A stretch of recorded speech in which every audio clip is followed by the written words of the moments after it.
اللہ کی طرف سے بدر میں شامل صحابہ کے لیے ہوا، وہ کسی بھی بالکل صحابی یا کسی بھی شخص کے لیے نہ ابھی تک ہوا ہے نہ آئندہ کبھی ہوگا۔ اللہ تعالیٰ فرماتے ہیں کہ تم اب جو بھی کرو میں نے تمہیں بخش دیا، ایک تو یہ اعلان، اور دوسرا یہ کہ حضور پاک صلی اللہ علیہ وسلم کی گواہی کہ حضور پاک صلی اللہ علیہ وسلم اپنے رب سے مخاطب ہو کر کہتے ہیں کہ یا اللہ اگر تم نے یہ 313 صحابی جو ہیں ان کی حفاظت نہیں کی، اگر یہ ہلاک ہو گئے تو اس دنیا میں تمہارا نام لینے والا کوئی نہیں ہوگا۔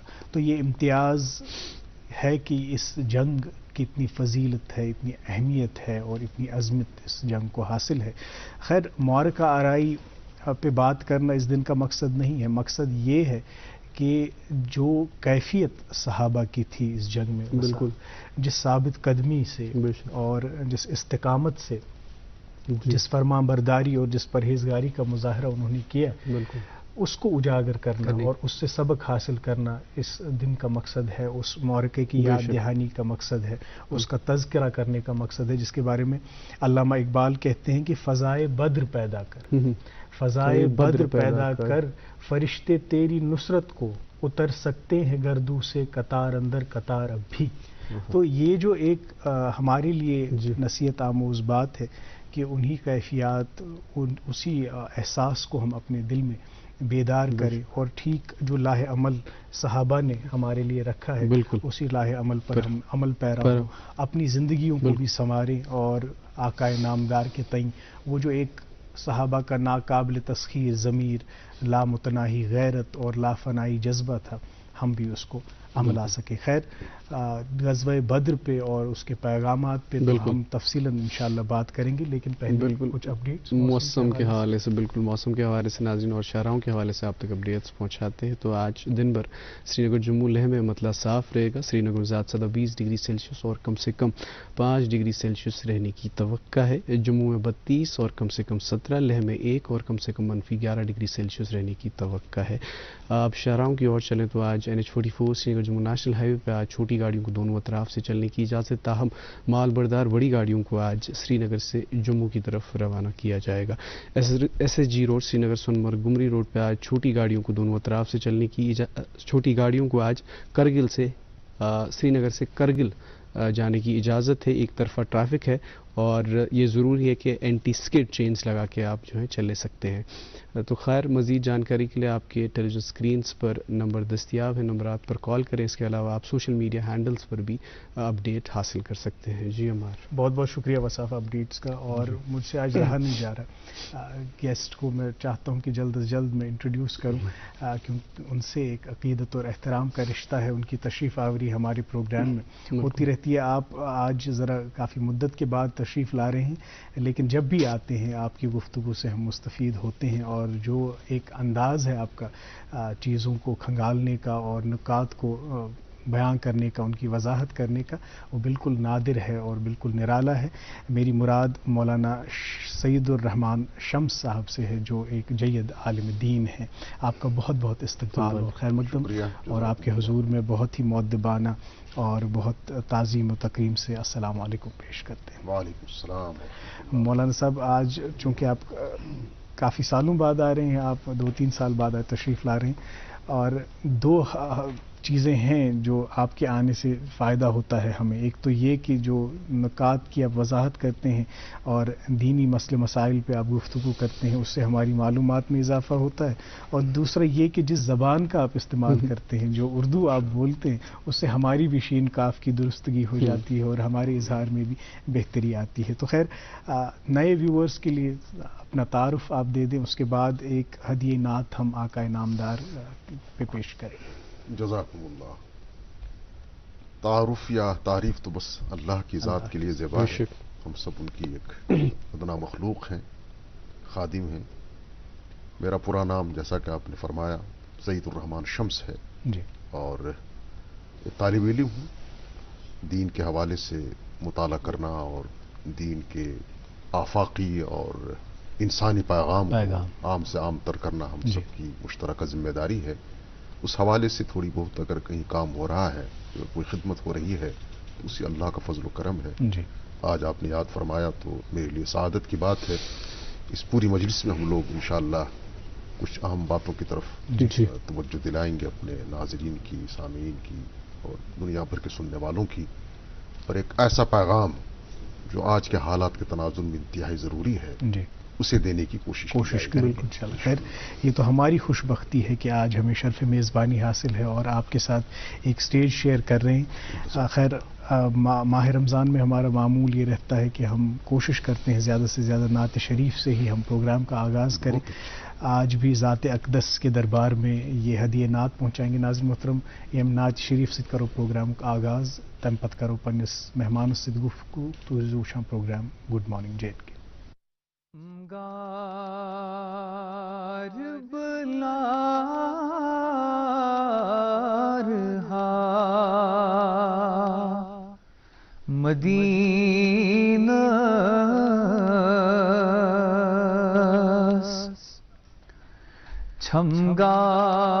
چھمگار بلا رہا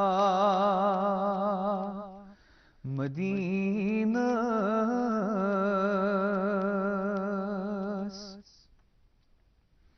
کیا ثنا آسنا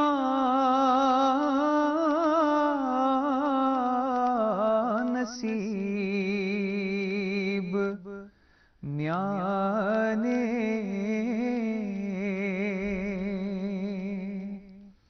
کیا ثنا آسنا نصیب میانے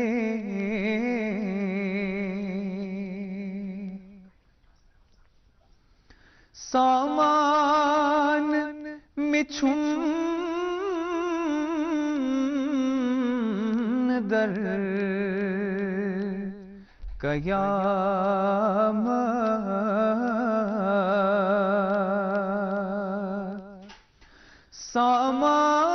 سامان میں چھم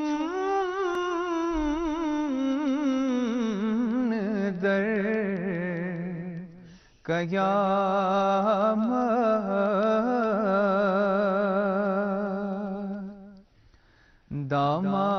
دامان رٹئی منیب میانے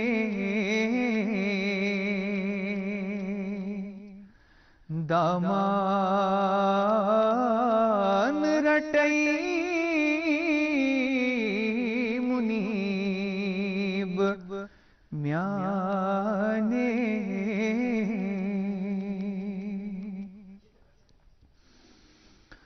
معراج کرو تھی مو دو چشیمو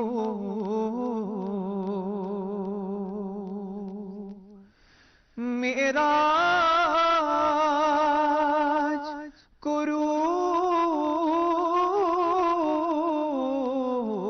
تھی مو دو چشیمو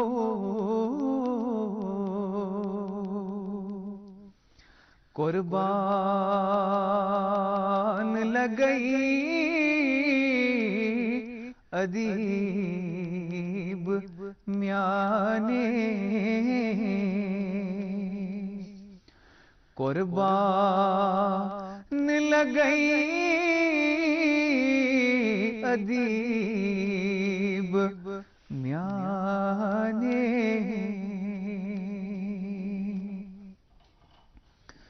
یامت بوچھئی صبح دو ہاروئی یامت بوچھئی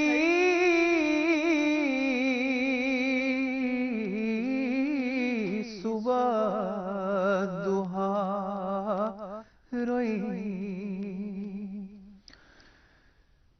بیماری ژَلیم طبیب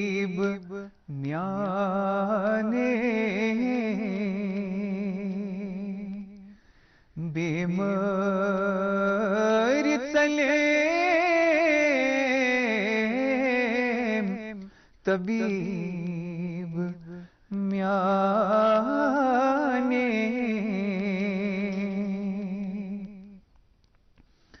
یایور یتم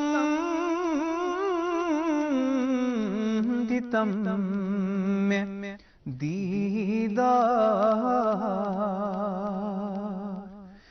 یایور یتم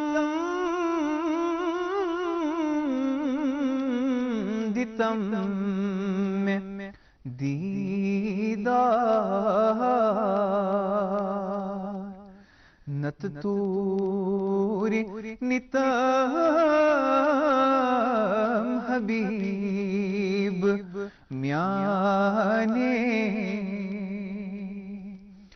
نت توری نتم حبیب میانے چھمگار بلار ہا مدینہ کیا سنا آسنا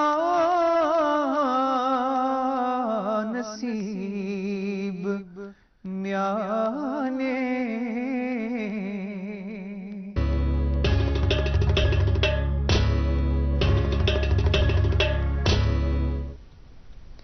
جب وقت شفاعت آئے گا میں دامن کمبر پکڑوں گا، جب وقت شفاعت آئے گا میں دامن کمبر پکڑوں گا، مولا یہ کہیں گے میرا ہے، مولا یہ کہیں گے اپنا ہے، اپنوں پہ عنایت ہوتی ہے۔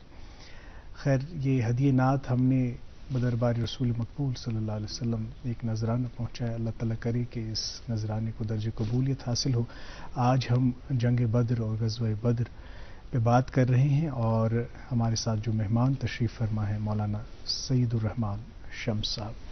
مولانا صاحب اس موضوع کو کھولنے کے لیے مجھے لگتا ہے پہلے ہمیں تاریخی پس منظر میں جھانکنا بہت ضروری ہے۔ جی جی بالکل۔ پس منظر کیا تھا؟ آیا کہ ارادہ تو جنگ کا نہیں تھا، بالکل کسی اور ارادے سے نکلے تھے، لیکن صورتحال جنگ کی کیسے پیدا ہو گئی اس بارے میں ذرا ہم گفتگو پہلے کریں۔ بسم اللہ الرحمن الرحیم۔ قال عز وجل فی محکم کتابہ اعوذ باللہ من الشیطان الرجیم وَلَقَدْ نَصَرَكُمُ اللَّهُ بِبَدْرٍ وَأَنْتُمْ أَذِلَّةٌ فَاتَّقُوا اللَّهَ لَعَلَّكُمْ تَشْكُرُونَ صدق اللہ المولانا العظیم۔ اصل میں آپ نے جس بات کی طرف اشارہ کیا اس میں خود مورخین کا بھی ذرا سا اختلاف ہے۔ جنگ بدر کا پس منظر یا حق و باطل کی جو پہلی مارکہ آرائی تھی، اس کا بیک گراؤنڈ کیا کچھ ہے؟ ایک رائے تو یہ ہے کہ قافلے کا پیچھا کرنا تھا، مال غنیمت شاید کچھ ہاتھ آ جائے، کہ اس دور میں جو صورتحال تھی اس کے پس منظر میں صحابہ کرام نے تعاون کیا رسول اکرم صلی اللہ علیہ وسلم کی رہنمائی میں۔ لیکن دوسری تحقیق یہ ہے کہ مکے کے جو آپ کے مخالفین تھے، دشمن تھے، ان کی یہ کوشش تھی کہ مدینہ اب ایک ریاست کی سطح پہ ابھر رہا ہے اور رسول رحمت صلی اللہ علیہ وسلم کی قیادت میں دعوت اسلامی فروغ پا رہی ہے، لوگ تحریک اسلام کے ساتھ جڑ رہے ہیں، تو جو مخالفین تھے ان کے سینے میں سانپ لوٹ رہا تھا۔ اب وہ اس کو برداشت نہیں کر پا رہے تھے کہ حضرت محمد جناب رسالت مآب صلی اللہ علیہ وسلم یہاں سے ہجرت کر گئے، آپ کے صحابہ بھی یہاں سے چلے گئے، لیکن وہاں ایک طاقت اب وہ بن رہی ہے، وہ کل کو ہمارے لیے کوئی خطرہ نہ بن جائے۔ تو یہاں پھر جو مکے کے صنادید تھے، لیڈرشپ تھی ابو جہل کی قیادت میں، انہوں نے طے کیا کہ ایک ہی بار ایسا کچھ قدم اٹھائیں گے جس سے مدینے کی اینٹ سے اینٹ بجا دیں گے، معاملہ ختم ہی کر دیں گے، اور نعوذ باللہ جناب سرور کائنات حضرت محمد مصطفیٰ صلی اللہ علیہ وسلم کی زندگی کا چراغ ہی گل کر دیں گے۔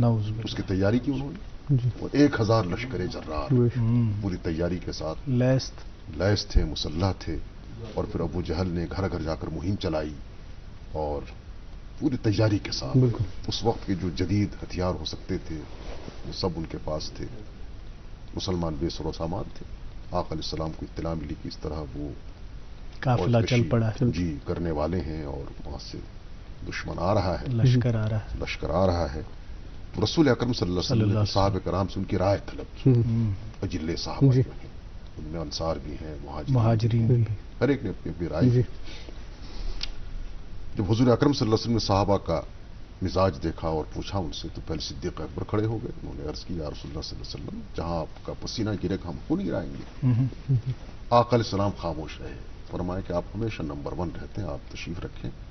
اشارہ آپ کا تھا کہ انصار کا کیا انصار، ریاکشن، جی جی بالکل. ان کا کیا یہ تو خیر فدائی تھے ہی. یہ تھی فدائی. کیونکہ انصار سے جو مدینے کے صحابہ تھے ان سے ایک طرح سے طے ہوا تھا کہ اگر مدینے میں حملہ ہو تب جا کے وہ تب یہ دفاع کریں. لیکن اگر خدا نخواستہ ایسی صورتحال پیش آ جائے کہ دشمن آ رہا ہے مدینے سے نکل کے باہر ان کا تعاقب کریں یا ان کے ساتھ نبرد آزما ہوں، ایسی صورت میں ان کا کیا رد عمل رہے گا یا کیا ان کا رجحان ہوگا. جی. حضرت مقداد ابن اسود رضی اللہ تعالیٰ عنہ جو مدینے کے انصار کے صحابی ہیں اور سردار ہیں قبیلے کے، وہ کھڑے ہو گئے اور بڑی فکر انگیز اور تاریخی تقریر کی، جذبات سے بھری. انہوں نے عرض کی یا رسول اللہ صلی اللہ علیہ وسلم ہم وہ نہیں ہیں جو موسیٰ علیہ السلام کے پیروکاروں نے بنی اسرائیل نے ان سے کہا تھا کہ آپ اور آپ کے خدا جا کے لڑیں، ہم یہاں بیٹھ کے تماشا دیکھیں گے. یا رسول اللہ صلی اللہ علیہ وسلم آپ اشارہ کریں، آپ صرف حکم فرمائیں، ہم دشمن کا آخری حد تک تعاقب کریں گے اور اگر ہمیں کہیں بھی جانا پڑے اس کے لیے ہم تیار ہیں. یہ سن کر آقا علیہ السلام کے چہرے پہ بشاشت آ گئی، مطمئن ہوئے آپ. اور پھر مورخین لکھتے ہیں کہ پہلی بار مدینہ طیبہ میں حضور اکرم صلی اللہ علیہ وسلم نے مردود شماری کرائی کہ کتنے افراد ایسے نکل سکتے ہیں جو ہمارے ساتھ میدان کارزار میں جا سکتے ہیں. 313 کی تعداد بنتی ہے. تو ایک نقطہ نظر یہ بھی ہے یہ نکلے ہیں اور ہتھیار بھی نہیں ہے، سامان بھی نہیں ہے، بے کسی کا عالم ہے، غربت ہے، بے بسی ہے، لیکن قیادت ہے، عزم ہے، حوصلہ ہے، اتحاد ہے، یکجہتی ہے اور جو استقامت ہے. اس طرح آپ نے اشارہ فرمایا خود. تو حضور اکرم صلی اللہ علیہ وسلم کی جو ایک غیر متزلزل قیادت تھی، صحابہ اس کے پیچھے چل پڑے اور میدان بدر میں جیسا کہ ہم ٹکراؤ ہوا، آمنا سامنا ہوا. پھر پوری تفصیل آ رہی ہے قرآن مجید میں. اللہ تعالیٰ نے خود اس کا اعلان فرمایا کہ وَلَقَدْ نَصَرَكُمُ اللَّهُ بِبَدْرٍ، ہم نے تمہاری بدر کے میدان میں مدد کی. کن حالات میں؟ وَأَنْتُمْ أَذِلَّةٌ، تم بے بس تھے، بے کس تھے، کسب و پرسی کا عالم میں تھے اور کمزور تھے، مجبور تھے، لاچار تھے. ہم نے مدد کی اور اللہ کی مدد کس طرح ہوئی اس کی تفصیل ہم آگے آپ کے سامنے مزید شیئر کریں گے. تو عرض یہ کرنا ہے کہ صحابہ کرام بہرحال نکلے. ادھر 1000 کی تعداد، ادھر 313 کی تعداد. اور صحیح بخاری کے اندر جو حدیث پاک ہے حضور اکرم صلی اللہ علیہ وسلم کی، وہ انتہائی رقت آمیز اور انتہائی اللہ تعالیٰ کے ساتھ خشوع خضوع کے ذریعے دعا کا جو ایک ماحول ہے. آپ نے اللہ سے دعا کی کہ ان تہلک حاضر اصابہ، باری تعالیٰ اگر یہ مٹھی پر جماعت ہلاک ہو گئی آج بالکل تو پھر تعصب قیامت کوئی آپ کی عبادت کرنے والا نہیں. تو یہاں ہمارے علماء اور محققین اور ریسرچ اسکالرز فرماتے ہیں کہ آج جو اسلام ہے یا کہیں بھی مسلمان ہیں، مساجد ہیں، خانقاہیں ہیں، دینی مراکز ہیں، یہاں تک کہ حرمین شریفین ہیں، ان کا بھی وجود نہیں ہوتا اگر وہ 313 صحابہ کرام پہلے مرحلے پر قربانی نہ دیتے. تو وہاں مارکہ آرائی ہوئی ہے اور یوم الفرقان اس دن کو قرآن مجید نے کہا کہ وہ ایک فرق کرنے والا دن ہے حق اور باطل کے درمیان، اور ایک تاریخ ساز دن.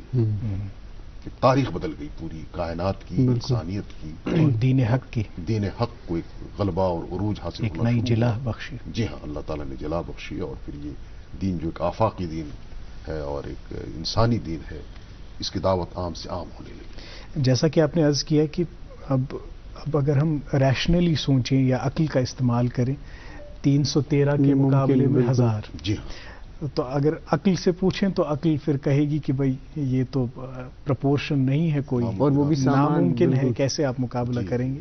لیکن مجھے لگتا ہے کہ ایمان کی قوت جو ہے عقل پہ غالب آ گئی، بے شک. اور صحابہ کی وہ جو اطاعت اور فرمان برداری ہے اس کا مظاہرہ ہم نے بدر کے میدان میں دیکھا. اب چونکہ علماء کا کہنا ہے، فقہا کا کہنا ہے اور ائمہ کا کہنا ہے کہ سب سے عظیم جنگ ہے یہ، اور بہت اس کی اہمیت ہے، تا قیامت ایسی کوئی جنگ نہیں۔ تو اب جب ٹکراؤ ہوا، اب جب لڑائی شروع ہوئی، تو پھر کون سے اہم مراحل سے، اہم پڑاؤں سے یہ لڑائی گزری، یہ معرکہ گزرا، اور کون سے اہم واقعات ہیں جو اس میں نصیحت آموز ہیں، باعث عبرت ہیں، وہ سبق آموز؟ جزاکم اللہ، بہت اہم بات کی طرف آپ نے اشارہ فرمایا۔ اصل جیسا میں نے عرض کیا کہ رسول اکرم صلی اللہ علیہ وسلم نے مردم شماری کرائی۔ جی، اچھا، وہاں آپ صحابہ کرام کا جذبہ ایمان اور اطاعت آپ دیکھیں۔ صحابہ تو بہرحال مقدس ترین جماعت ہے، ان میں خواتین ہیں، بچے ہیں۔ جی، حدیث میں عجیب و غریب واقعات پیش آئے ہیں۔ ایک خاتون ایک شیر خر بچے کو لے کر آ گئی، 6 ماہ کا بچہ اس کی گود میں۔ اس نے آ کے عرض کیا، رسول اللہ صلی اللہ علیہ وسلم، میرے شوہر نامدار کا انتقال ہو چکا ہے اور میرے گھر میں کوئی ایسا مرد نہیں ہے جو آپ کا ساتھ دے سکے، جو میں آپ کی خدمت میں بھیج سکوں۔ یہ میرا معصوم بچہ ہے، شیر خار، سبحان، اسے کیا کرنا ہے؟ اس نے عرض کی، یا رسول اللہ صلی اللہ علیہ وسلم، یہ کسی مجاہد کے ہاتھ میں دے دیں آپ، دشمن کا وار آئے گا، تلوار آئے گی، تیر آئے گا، اس کو وہ ڈھال بنا لیں گے۔ یہ جذبہ تھا۔ ایک اور خاتون آ گئی، حدیث میں آتا ہے کہ اس کے لمبے بال تھے، ایک خاتون کا سب سے بڑا قیمتی سرمایہ اس کے بال ہوتے ہیں، اس نے بال کٹوا دیے اور کپڑے میں لپیٹ کر دربار رسالت میں آ کے عرض کرنے لگی، یا رسول اللہ صلی اللہ علیہ وسلم، یہ میرے بال ہیں، مجھے بہت عزیز تھے، لیکن میرے پاس کوئی سرمایہ نہیں ہے کہ میں اس تحریک میں حصہ لے سکوں۔ آج مسلمانوں پر بڑا نازک وقت آ چکا ہے، تو میں یہ چاہتی ہوں کہ یہ میرے بال شاید کسی مجاہد کے سواری کے باندھنے کے کام آ جائے، کسی جانور کو رسی کی صورت میں اس کو باندھنے کی نوبت آئے تو یہ میرے بال استعمال کیے جائیں۔ سبحان اللہ۔ تو یہ جذبہ تھا۔ بالکل۔ اور حدیث میں آتا ہے کہ 2 معصوم بچے، معاذ اور معوذ ان کا نام، سے بخاری کے اندر پوری تفصیل ہے۔ یہ بچے گلی ڈنڈا کھیل رہے تھے، شام کو گھر لوٹے دیکھا کہ ماں اداس ہے، پوچھا امی جان کیا بات ہے؟ ماں نے کہا کہ بیٹا تم لوگ سن کے کیا کرو گے؟ بچوں کا اصرار بڑھا تو ماں نے تفصیل بتائی کہ رسول اکرم صلی اللہ علیہ وسلم نے اعلان فرمایا ہے، اور کاش آج تمہارے ابو زندہ ہوتے، وہ جاتے حضور اکرم صلی اللہ علیہ وسلم کے ساتھ، مسلمانوں کے ساتھ، لیکن تم چھوٹے بچے ہو، تم کیا کر سکتے ہو؟ انہوں نے کہا کہ ہم انشاءاللہ اس مہم میں ساتھ دیں گے حضور اکرم صلی اللہ علیہ وسلم۔ کیا بات ہے۔ اور اسی جذبے کے تحت ماں کو انہوں نے منایا اور دربار رسالت میں پہنچے۔ رسول اکرم صلی اللہ علیہ وسلم نے عرض کی، یا رسول اللہ صلی اللہ علیہ وسلم، ہمیں بھی اجازت ملنی چاہیے۔ آقا علیہ السلام نے ان 2 معصوم بچوں کو دیکھا، فرشتہ صفت اور فرشتہ شکل، نورانی چہرہ دونوں بچوں کا، ایک کی عمر 8 سال، ایک کی 10 سال۔ آپ نے فرمایا بیٹے تم چھوٹے ہو، تم ابھی گھر میں رہو، جب وقت آئے گا کبھی دیکھیں گے انشاءاللہ، پھر کبھی مرحلہ آئے گا ایسا۔ لیکن ان بچوں نے اصرار کیا کہ ہمارے ماں کا دل ٹوٹ جائے گا، ماں اداس ہو جائے گی، ہم نے ان سے وعدہ کیا ہے، آپ بہرحال ہمیں اجازت دیں۔ جب زیادہ اصرار بڑھا تو رسول اکرم صلی اللہ علیہ وسلم نے انہیں ٹالنے کے لیے صحابہ سے فرمایا کہ ایک لکڑی لے آؤ، 4 فٹ یا 5 فٹ کی، اگر ان کا قد اس کے برابر آتا ہے تو اجازت ملے، اگر اس لکڑی کے برابر ان کا قد فٹ نہ ہو تو ان کو اجازت نہیں ملی۔ اب بڑے بچے نے تھوڑی چالاکی کی، لکڑی کے سامنے کھڑا ہوا، ابھی قد اس کا چھوٹا تھا، وہ پنجوں کے بل کھڑا ہو گیا تاکہ بالکل پیمائش پہ پورے اتر جائیں۔ چھوٹے بھائی نے دیکھا بھی، لیکن بہرحال شکایت کا موقع تھا نہیں، اس کو اجازت مل گئی، صحابہ نے تالیاں بجا دی۔ چھوٹا بڑا مایوس ہو گیا، اس نے ذہن میں سوچا کہ میں کیا ترکیب استعمال کروں کہ مجھے بھی اجازت ملے۔ یہ پلٹ کے آیا، یا رسول اللہ صلی اللہ علیہ وسلم، آپ نے میرے بھائی کو تو اجازت دے دی۔ حضور نے فرمایا کہ اس کو تو اجازت ملی ہے، وہ قد اس کا برابر آ گیا ہے، اگر آپ بھی فٹ ہے تو آپ بھی جا سکتے ہیں۔ اس نے عرض کی کہ میں تو قد سے ان سے چھوٹا ہوں، لیکن یا رسول اللہ صلی اللہ علیہ وسلم، ہمارے ماں باپ آپ کے قربان ہوں۔ بات اصل میں یہ ہے کہ میں ان سے زیادہ طاقتور ہوں، ہم دونوں بھائی جب آپس میں کشتی لڑتے ہیں، زیادہ توانا، جی ہاں، تو میں ان پر قابو پا لیتا ہوں۔ حضور صلی اللہ علیہ وسلم نے فرمایا اچھا ایسا ہے؟ انہوں نے عرض کی بے شک یا رسول اللہ صلی اللہ علیہ وسلم، آپ ہمارے درمیان کشتی کرا کے دیکھ لیجیے۔ تصور کریں آج انسان سمجھ نہیں سکتا، یہ 2 معصوم بچے، عقل سمجھنے سے قاصر ہے، یہ 2 بچے اب کسی اقتدار کے لیے نہیں، کسی مفاد کی خاطر نہیں، کسی عہدے کے لیے نہیں، بلکہ خود اپنی جان کا نذرانہ پیش کر جی۔ اور اس والدہ کا بھی جذبہ قربانی دیکھیے، ایک والدہ کا اپنے اولاد سے کیا تعلق ہوتا ہے، وہ تو ہمیشہ اس کی خیر اور حفاظت چاہتی حفاظتی ہیں، وہ چاہتی ہیں یہاں پہ کہ قربانی ہو جائے اس راہ میں. قربان کیا جائے کیا بچوں کو، اور بات، کیا تاکہ بات، دین اسلام کو قوت اور تقویت حاصل کیا ہو. بات، یہاں تک کہ ان دو بچوں کے آپس میں پھر کشتی کشتی ہو. لڑائی جاتی ہے. جی. اس منظر کو دیکھنے کے لیے نوری فرشتے آ جاتے ہیں آسمان سے. صحابہ کرام نے خالہ بنا لیا اور سبحان یہ دو بچے سبحان آپس میں اب کشتی لڑیں گے. تو چھوٹے بھائی نے بڑے کے کان میں کچھ کہا کہ بھیا آپ کا تو بیڑا پار ہو چکا ہے، لیکن آپ تھوڑی میری آج مدد کریں. جی. میں ظاہر ہے آپ سے کمزور ہوں، چھوٹا ہوں، لیکن میں نے حضور سے اس طرح عرض کیا ہے آج آپ داؤ پہ ذرا کم چلائیے تاکہ میں آپ پر کنٹرول پا جاؤں اور آپ پر قابو پا جاؤں. وہی ہوا. دونوں نے آپس میں کشتی شروع کی. ایک آدھ منٹ کے بعد چھوٹا بڑے کے سینے پہ سوار ہو گیا اور صحابہ نے تالی بجا دی. فرشتے اس منظر کو دیکھ کر حیران ہوئے. اجازت. جی ہاں، یہ دو بچے بھی پہنچے میدان جنگ میں. اور بدر کے میدان میں میں عرض کرنا چاہوں گا آپ کی توسط سے ہمارے ہزاروں سامعین اور ناظرین ہیں، یہی دو بچے ہیں جنہوں نے اس امت کے فرعون کو قتل کیا. ہاں بالکل. سبحان ابو جہل کو. سبحان. جی. اور یہ سعادت ان کے حصے میں آئی. تو عرض یہ کرنا ہے کہ عجیب و غریب اللہ تعالیٰ نے ان صحابہ کرام سے کام لیا. ان کا جذبہ ایمانی، اطاعت اور ایک جو عزم تھا کہ حق کی بالادستی ہو، اس کے لیے انہوں نے دین کی سربلندی ہو، دین کی سربلندی حاصل ہو، اس کے لیے انہوں نے اپنا سب کچھ قربان کیا. اور نتیجے کے طور پر ہم نے دیکھا اور دنیا جانتی ہے کہ 70 مخالفین قتل کیے گئے اور 70 قیدی بنائے گئے. اور پھر جنگ کا جو نقشہ ہے اس میں صحابہ کرام کہتے ہیں کہ اللہ کی مدد ہم اپنی آنکھوں سے دیکھ رہے ہیں. غائبانہ مدد تھی. فرشتوں نے اس لحاظ سے مدد کی کہ وہ حوصلہ بڑھاتے رہے. ایسا نہیں کہ فرشتے خود لڑنے کے لیے آئے. جی. اگر فرشتہ لڑنے آتے تو ایک ہی فرشتہ کافی تھا، بستی کی بستی پلٹ دیتے وہ. لیکن محض وہ حوصلہ بڑھانے کی خاطر حضرت جبریل تشریف لائے، ان کے ساتھ اور فرشتے ہیں. قرآن مجید میں اس کی وضاحت کی گئی ہے. تو اصل یہ ہے کہ صحابہ کا عزم، ان کی استقامت اور رسول اکرم صلی اللہ علیہ وسلم کی قیادت پر بھرپور ایمان اور یقین. اور پھر آقا علیہ السلام نے جو دعا مانگی تھی اور دعا میں جو آپ کی کیفیت تھی، حضرت صدیق اکبر رضی اللہ تعالیٰ عنہ نے یہ دیکھ کر عرض کیا یا رسول اللہ صلی اللہ علیہ وسلم فتح ہمارے قدم چنے گی انشاءاللہ. اور وہی ہوا. اور وہی ہوا بھی. انشاءاللہ اس گفتگو کے تسلسل کو ہم جاری رکھیں گے. ابھی وقت ہوا چاہتا ہے کہ اخبارات کی سرخیاں ہم اپنے ناظرین تک پہنچائیں. آپ بھی سنیے. بالکل. آپ کی اجازت سے میں چاہتا ہوں وصاف شروع کریں. جی ناظرین، میرے پاس مقامی اردو روزنامہ اس سے ایک خبر شامل پروگرام کرنا چاہیں گے. وادی منشیات فروشوں اور اس کے استعمال کرنے والوں کے لیے محفوظ اڈا. ملک میں منشیات کا استعمال کرنے والے ریاستوں میں دوسرے نمبر پر. تو یہ ایک بڑی ہی خراب خبر کہ دوسرے نمبر پہ ہے جموں اینڈ کشمیر کی اسٹیٹ منشیات کا استعمال. یہ تو خیر ہے ہی اور تشویشناک صورتحال ہے. اس حوالے سے اللہ تعالیٰ بہتری فرمائے. اردو روزنامہ ہے میرے پاس اور اس میں یہ خبر شائع ہوئی ہے: شکایات کو سننا اور مشکلات حل کرنا ہمارا فرض اولین. Lieutenant governor. ترقی کا فائدہ تمام طبقوں، خاص طور پر قطار میں کھڑے آخری آدمی تک پہنچے. جی میرے پاس انگریزی روزنامہ اس سے ایک خبر شامل پروگرام کرنا چاہیں گے: ایل جیز ملاقات from health care to environment, L G resolves on spot public grievances. جی اردو روزنامہ میرے پاس اور اس میں بھی ایک اہم خبر شائع ہوئی ہے: رمضان المبارک 1444 کا تیسرا جمعہ، وادی میں روح پرور اجتماعات، خصوصی دعاؤں کا اہتمام. جی میرے پاس اردو روزنامہ اس سے بھی ایک خبر شامل پروگرام کرنا چاہیں گے: کووڈ-19 کے حوالے سے جموں کشمیر میں کورونا کے 95 کیس، 8 مہینوں کے بعد 50 سے زائد افراد متاثر. جی انگریزی روزنامہ ہے ناظرین محترم میرے پاس اور اس کی شہ سرخی ہے: Kashmir's P R industry emerging winner in institutional race. جی میرے پاس آخری انگریزی روزنامہ اس سے دو خبر شامل پروگرام کرنا چاہیں گے: weather likely to remain dry till April 10.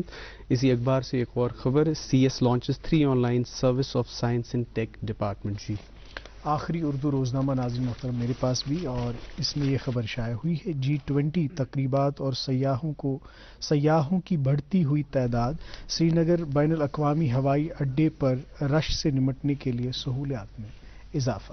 خیر، ہم آج غزوہ بدر کے حوالے سے بات کر رہے ہیں مولانا سعید الرحمان شمس صاحب سے، جو کہ ہمیں اپنی گفتگو سے آگاہ کر رہے ہیں اور مستفید کر رہے ہیں. میں چاہتا ہوں گفتگو کا سلسلہ آگے وصاف بڑھائیں. مولانا صاحب، جیسا آپ نے فرمایا کہ کس طریقے سے جو ہے جنگ لڑی گئی اور کس طرح سے جو ہے فتح ملی، فتح حاصل کی. تو میں چاہتا ہوں کہ کیونکہ آج کے دور میں ریلیونس اس کی کس طرح سے پیغمبر آخر زمان نے وہ اسٹریٹجی کی ٹیکٹکس تھے یا لیڈرشپ کوالٹیز، اس حوالے سے اگر آپ فرمائیں.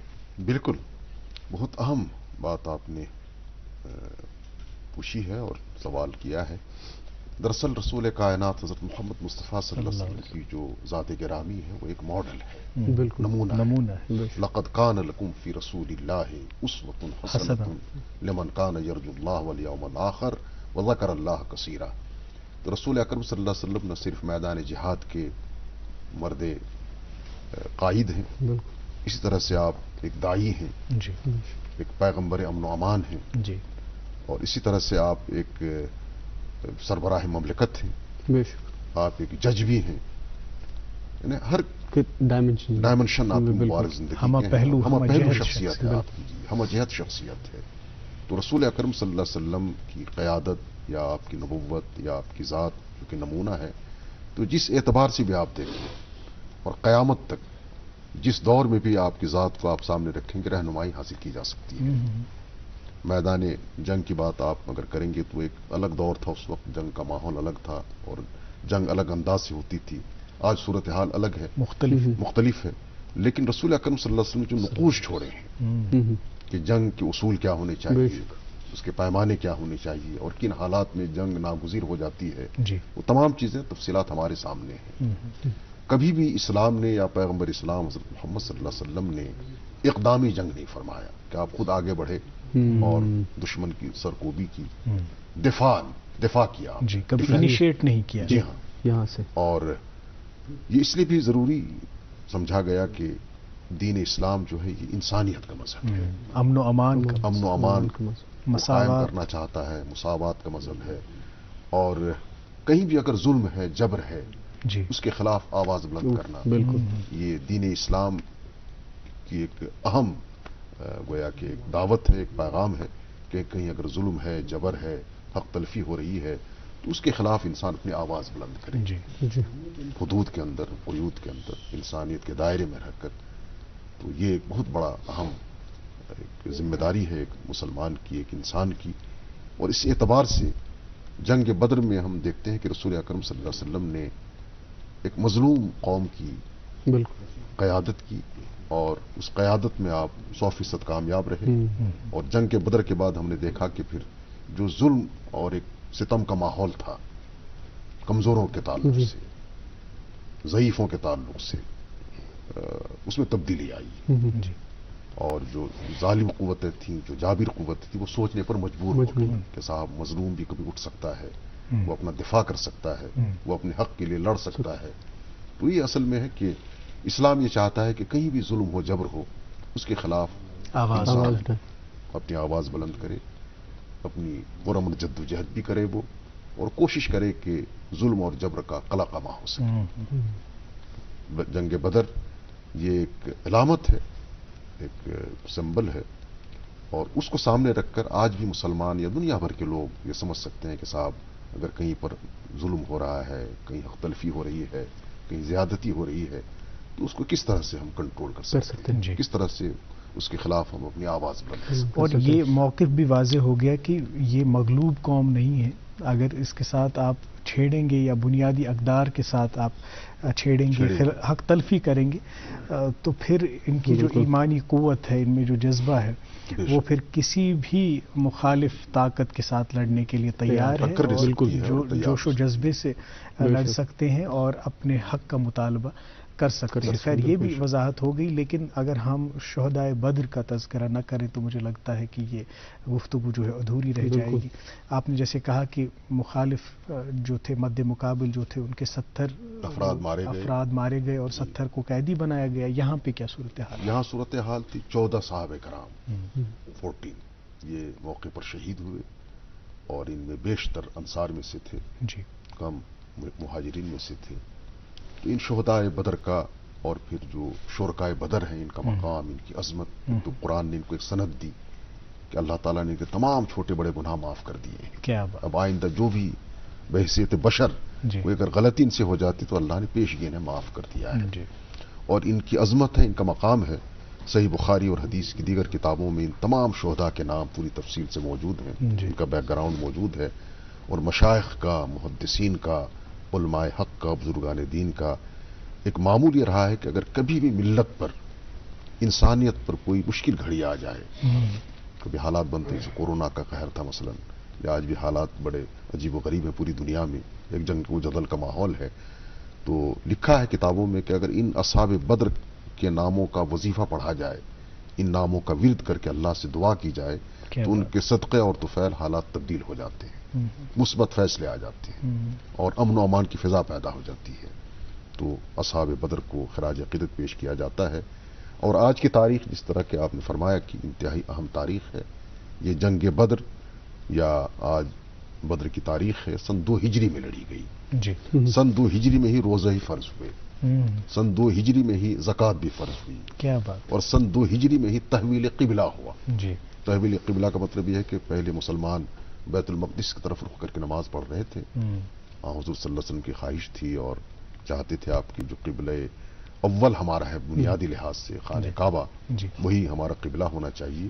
تو سن 2 ہجری میں بھی تحویل قبلہ ہوا، اور مسلمانوں نے مسجد اقصیٰ کو چھوڑ کر بیت اللہ خانہ کعبہ کو اپنا قبلہ بنایا۔ تو کئی واقعات اور سن 2 ہجری میں ہیں۔ تو جنگ بدر کے بعد یہ ہے کہ پھر ایک نقشہ بدل گیا، رسول اکرم صلی اللہ علیہ وسلم اور مسلمانوں کی ایک دھاک بیٹھ گئی پوری عرب دنیا میں، اور باہر کے لوگ یعنی مدینے کے ارد گرد کے جو قبائل تھے وہ یہ سمجھ رہے تھے کہ شاید مسلمان ابھی کمزور ہیں، مغلوب ہیں، یہ دین حق ہے تو ہم اس کو کس طرح تسلیم کریں۔ لیکن اس جنگ کے بعد ایک پیغام گیا پوری دنیا میں، خاص طور سے عرب دنیا میں، کلیئر جسے ہم بالکل بالکل بالکل صاف و شفاف کہ صاحب یہ دین حق ہے۔ اذا جاء الحق وزهق الباطل، جب حق آتا ہے تو باطل کو بہرحال بھاگنا پڑتا ہے، تو حق کا غلبہ ہوا، اسلام کا عروج شروع ہوا، اسلام کی ایک نئی تاریخ مرتب ہونی شروع ہوئی۔ اور پھر ہم نے دیکھا کہ اس کے 6 سال کے بعد سن 8 ہجری میں مکہ فتح ہو جاتا ہے، کیا بات، اور رسول اکرم صلی اللہ علیہ وسلم کو مشن اس کے بعد پورا ہوتا ہے۔ اور آج کی تاریخ میں جناب عمار صاحب آپ سے عرض کروں، کہتے کہ پوری دنیا کی آبادی 8 ارب ہے، اب اس میں 2 ارب کلمہ گو ہیں، گویا کہ 25% مسلمان۔ اس تحریک کا آغاز رسول اکرم صلی اللہ علیہ وسلم نے کیا اپنے مبارک زندگی میں، اور 23 سال کی آپ کو نبوت اور رسالت کا جو زمانہ ہے اس میں یہ تبدیلیاں آ گئی۔ اس 23 سال میں بھی 13 سال آپ کے مکے کی زندگی ہے، مظلومیت کی، خاموشی کی، صبر کی، ضبط کی، تحمل کی، اور آپ کو وہاں بالکل بات کرنے کی بھی اجازت نہیں ہے، تمام مظالم آپ نے سہے۔ اب آپ نے مدینہ ہجرت کی، وہ 10 سال کا وقفہ آپ کو ملتا ہے، اس بیچ میں جنگ بدر ہے، احد ہے، خندق ہے، صلح حدیبیہ ہے، یہاں تک کہ پھر فتح مکہ، اور پھر فتح مکہ اذا جاء نصر اللہ والفتح ورأیت الناس يدخلون فی دین اللہ افواجا۔ اسلام کا پیغام عام ہو چکا ہے، اور حضور اکرم صلی اللہ علیہ وسلم کی پیشین گوئی ہے، اور آپ نے یہ بشارت بھی دی ہے کہ یہ پیغام پوری دنیا میں پہنچ جائے گا، چاہے کوئی محل میں رہے، چاہے کسی غار کے کھو میں رہے، جھونپڑی میں رہے، وہاں تک پہنچے گا، اور اس دین کو غلبہ حاصل ہوگا، کیونکہ انسانیت کا دین ہے، مساوات کا دین ہے، ہمدردی کا دین ہے۔ یہی وجہ ہے ہم جب جنگ بدر کے پس منظر میں ان قیدیوں کو دیکھتے ہیں، ان کے ساتھ جو سلوک کیا مسلمانوں نے، رسول اکرم صلی اللہ علیہ وسلم کی ہدایت پر، صحابہ خود بھوکے رہتے تھے، ان کو کھانا کھلاتے تھے، کیا بات، یہ کھجوروں پر گزارا کرتے تھے، روٹیاں ان کو پیش کرتے تھے، بہتر سے بہتر وہ سہولت پہنچانے کی کوشش ہوتی تھی، اور معمولی فدیہ لے کر کئی کو یوں ہی چھوڑ دیا گیا، کوئی غریب تھا نہیں تھا کچھ، اس کو یوں ہی چھوڑا گیا۔ اور جو لکھنا پڑھنا جانتے تھے، کہ دین اسلام جو ہے یہ ایک فطری مذہب ہے، اور علم و حکمت کا مذہب ہے، پہلی وہی آپ کے علم میں ہے ہی، دنیا جانتی ہے کہ اقرا پڑھنے کی تعلیم دی گئی۔ تو حضور نے فرمایا کہ جو قیدی لکھنا پڑھنا جانتا ہے، مسلمان 10 بچوں کو لکھنا پڑھنا سکھا دے، اس کا یہی فدیہ ہو گیا۔ اور مولانا صاحب یہ بھی کہ آج جو ہم کہتے ہیں کہ جنگ میں سب جائز ہے، تو اس بات کی بھی وضاحت حضور اقدس نے کر دی کہ سب کچھ جائز نہیں ہے، اس کا بھی ایک ضابطہ ہے، اور اس ضابطے کو عمل میں لا کے دکھایا کہ اگر آپ نے قیدی بھی کسی کو بنایا تو اس کے بھی حقوق ہیں، جیسے ہم آج پرزنر رائٹس کا ذکر کرتے ہیں، اس کی بات کرتے ہیں، مجھے لگتا ہے وہیں سے ترغیب دی حضور صلی اللہ علیہ وسلم نے کہ بھائی تمام چیزیں حضور اکرم صلی اللہ علیہ وسلم نے عملاً کر کے دکھایا اور انہی چیزوں کو آج اصول بنا کر دنیا پیش کر رہی ہے ماڈرن انداز میں. لیکن بانی اس کے دراصل پیغمبر رحمت حضرت محمد مصطفیٰ صلی اللہ علیہ وسلم. اور مولانا صاحب آج کے اس دور میں بھی دیکھیں یہ جو سمبل ہے حق اور باطل، لڑائی تو آج بھی وہی ہے. بالکل ہے نا. جی ہاں. آج اب اس جدید دور کی اصطلاح میں کہیں تو جو وہ معرکہ تھا جنگ بدر کا، وہاں پہ کچھ اور سچویشن تھی، کچھ اور سرکمسٹانسز تھے، لیکن حق اور باطل کی جنگ جو ہے کبھی ختم ہونے والی نہیں. اس میں بس اقبال اسی کو کہتے ہیں کہ ستیزہ کار رہا ہے ازل سے تا امروز، چراغ مصطفی سے شرار بولہبی. جی ہاں. اور آج بھی یہ مجھے لگتا ہے تذکرہ بدر کا مقصد یہی ہے کہ ہم ذرا احتساب کریں، انٹروسپیکٹ کریں، اپنے گریبان میں جھانک کے دیکھیں کہ آیا کہ ہم حق کے ساتھ ہیں کہ ہم باطل کے ساتھ. اور خدا نہ خواستہ اگر باطل کے ساتھ. جناب کی باتوں کو آگے بڑھانا چاہوں گا. رسول اکرم صلی اللہ علیہ وسلم کا مشہور ارشاد گرامی ہے، اگرچہ زمانے جاہلیت کا ایک مقولہ تھا کہ انصر اخاک ظالما او مظلوما.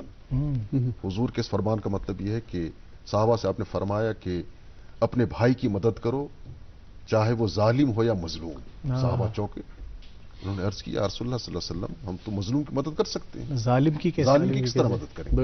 فرمایا اسے ظلم سے روک کر. کیا بات، اس کی مدد ہے کیا اس کی اصلاح کرو، اس کو ظلم سے روکنے کی کوشش کرو. کیا بات، یہ اس کی مدد ہے. کیا بات. تو یہ آپ نے صحیح فرمایا کہ جنگی اصول، امن کے اصول، انسانیت کے اصول اور سماج کو آگے بڑھانے کے اصول، یہ تمام چیزیں حضور اکرم صلی اللہ علیہ وسلم نے. کیونکہ آج جو صورتحال ایسی ہو گئی ہے وصاف، جب ہم دیکھتے ہیں تو ہمیں لگتا ہے کہ باطل ہی غالب آ رہا ہے اور باطل کے پاس بہت طاقت ہے، اس میں بہت قوت ہے. بالکل.